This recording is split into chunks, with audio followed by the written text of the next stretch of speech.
With chapter 299 of Blue Lock finally concluding, there are many Blue Lock players who are very unique and some who are just very skilled. But do you know every single fact about them? Some that could be unique and some that are just goofy? Well, I'm here to list 20 facts about Blue Lock's top players that you guys never knew about. Let's start with the main protagonist, Isagi Yuichi.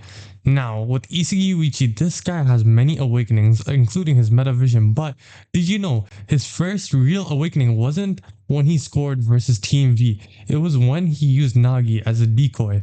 Most fans remember Isagi's iconic goal against Team V as his first ego moment, but the true shift in mindset happened a few plays earlier.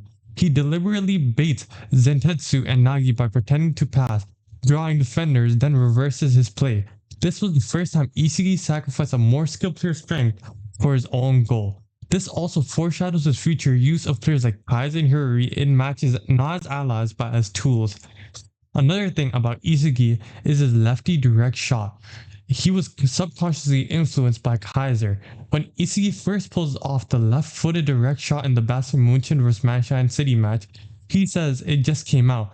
But early in the match, Kaiser had landed several two-footed plays without hesitation. Isagi mentally obsesses over Kaiser's fluid movement and one-touch goals. So when he's pressed for time, Isagi's body adapts, not because of training, but because he's devoured the concept of adaptability from Kaiser. Another fact about our boy Isagi Yuichi is that he doesn't copy players, he devours their ego structures and reconfigures them in order to make the plays better. Things that he takes from Kaiser, Rin, or whoever he's versing, he will take that and make it way better. Now, one more thing about Isagi Yuichi. Back in one of the matches, he manipulates Baru by reading his future ego play, not just his body movement. Baru is a notoriously unpredictable player, but Isagi doesn't just read Baru's body language. He predicts that Baru will reject teamwork and revert to selfishness one cornered. Isagi uses this certainty to bait Baru into taking a trap, then positions himself accordingly. This is the first time Isagi plays beyond Metavision. He reads and manipulates another ego's psychology and strategy.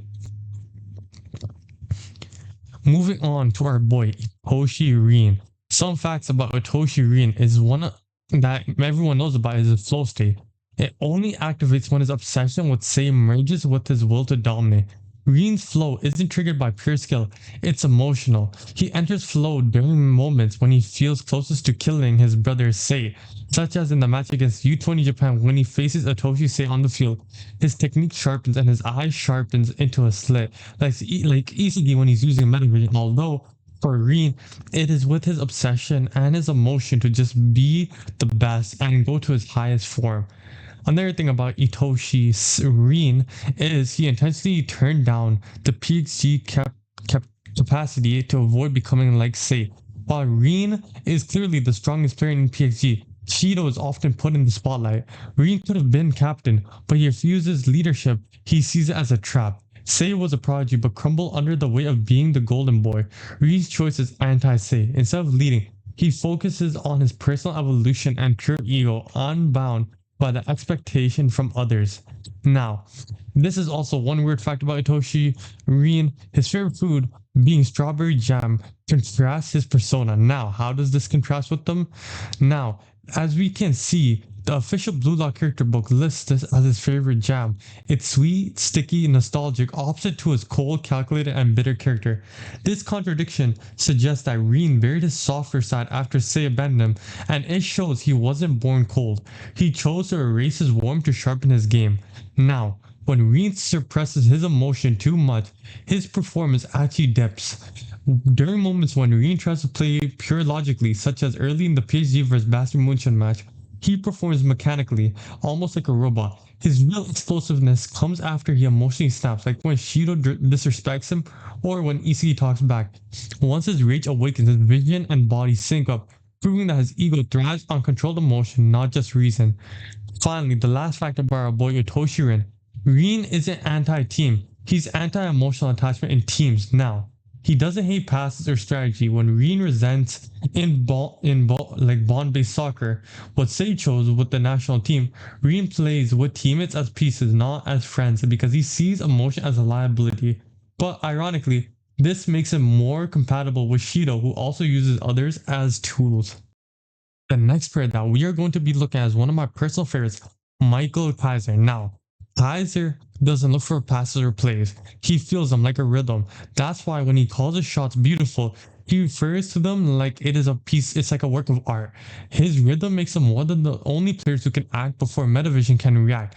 Think of Kaiser like a composer hearing musical tempo.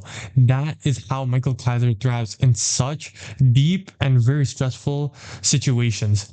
Another thing about Kaiser is that he disrespects Ness to maintain his ego validation. He knows Ness worships him, and Kaiser uses this as an ego boost. He mocks Ness not to insult him, but to reinforce the dynamic you need me, I don't need you. It's a strategic ego feeding that Kaiser isolates himself with to appear as a sun around which others orbit around. That is what keeps Kaiser composed and helps him out in order to beat everyone. His beauty obsession is also another thing. It's a philosophy of dominance through art. Kaiser doesn't just want to win; he wants to win beautifully. He sees ugly goals as meaningless. His entire ego is also shaped around creating plays that shock and awe people, which is why he hates Isugi's analytical, scrappy goals. He sees them as ugly ones and nothing like a beautiful work of art that he likes. Another thing about Kaiser is he has never entered flow. He plays from perfect ego control, not instinct. Unlike Isugi or Rin, Kaiser's game never shifts into raw instinct. He plays composed, deliberate, almost theoretical. His lack of flow moments is telling. He doesn't let the game consume him, he bends the game to his tempo.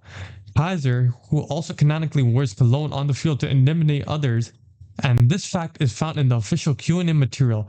This reinforces how Kaiser views himself as a brand. Smell, presence, aura. It's all part of his strategy to dominate. He doesn't just play soccer, he performs his ego. Like I said before, he performs it like he is part of a recital in a music band. That is who Michael Kaiser is, and that is who he wants to be on the field and outside of the field. Finally, the last person we will be covering is one of the top players who is being talked about at the moment, Nagi Sashiro. Now, we all know what has happened with Nagi in the past chapter of chapter 299. He did not make the top cut in the top 24 for the U20 Japan team. This is really controversial as many fans believe that he is one of the best players in Blue Lock, but let's go. We're not going to talk about why he did not make it and why he should make it right now. We're going to go into the facts now. The first fact about Nagi is his creativity peaks when he's emotionally challenged, not when he's calm. At first glance, Nagi plays best when he's unbothered. His entire vibe is chill, but every time he reaches a new peak, it's when someone emotionally just like shakes him. As talked about in chapter 299, when Isugi rejected him in the second selection, Nagi exploded in his first selfish goal. When Neo tries to drag him back, Nagi gets serious and breaks free. When Bar bodies him in Ubers, Nagi burns with frustration and levels up. Nagi is someone who, just based off his emotion, he needs someone to piss him off or someone to just give him a reaction so that he can use that frustration, that emotional charge inside of him, so that he can trigger it and use it to beat every single Blue Lock player that he's up against. That is how he finally beat Isugi in that one match, because he used all that emotion inside of him to finally beat him. Now, another fact about Nagi is his traps aren't just touch based, they're based on memory. Now, it's easy to say he traps well, but what makes him freakish is how he remembers and visualizes the ball's path in 3D. Nagi reads angles the same way a tennis player pro reads spin, or a golfer who calculates when. He imagines the ball's trajectory before it even reaches him, and his body instinctively positions him into a good position to make it a perfect, to make it a perfect touch, if that makes sense. That's just not technique, that's just genius level recall. That is something that only Nagi has, and he is one of the best players in Blue Lock just because of this. Now, obviously, his lazy behavior is actually performance anxiety making itself. According to the Blue Lock light novel and Eagle's comments, Nagi's laziness isn't because he's truly disinterested, it's because he's terrified of responsibility. He was a shut-in gamer before Rio pulled them out, being lazy in his way of staying in a comfort zone where failure doesn't matter. So when Nagi actually tries, it's a huge deal. It means he's battling fear. That is something Nagi does not usually do.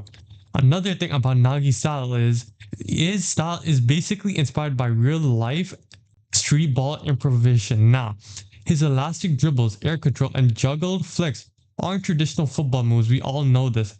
They resemble something where tight spaces force insane improvisation.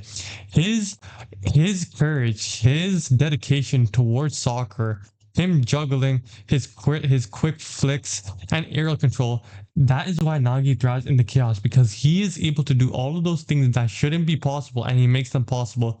He treats soccer like a freestyle street ball, not structured formations. He thinks of it as just his own thing and he improvises on the spot as he goes, which makes him one of the most unique and deadly blue lock players that there is now. Finally, what makes Nagi one of the greatest and most dangerous player is his greatest weakness is his lack of long-term vision. That is why he evolves from the moment, not in the future. Isigi plays chess. Rin hunts Sei. Baru builds his vision persona, but Nagi, he levels up in the spur of the moment. That is why he's one of the most amazing blue lock players, and that is why he peaks super quickly. He doesn't think in the arc of goals. He's reactive. That's why his game starts feeling stuck in Bastard Munchen. He's waiting for something to spark his next move. Sometimes he'll use Isigi in that concept. He uses Isigi for him to have something spark up inside him and for him to actually start trying. Isagi is one of his greatest motivations. That is also what Ego mentioned in chapter 299. He only plays when he feels like it, when he's motivated, but he doesn't want a player like that on his team. That is why Nagi did not make the cut. But that is the top 20 facts about Blue Lock's top players.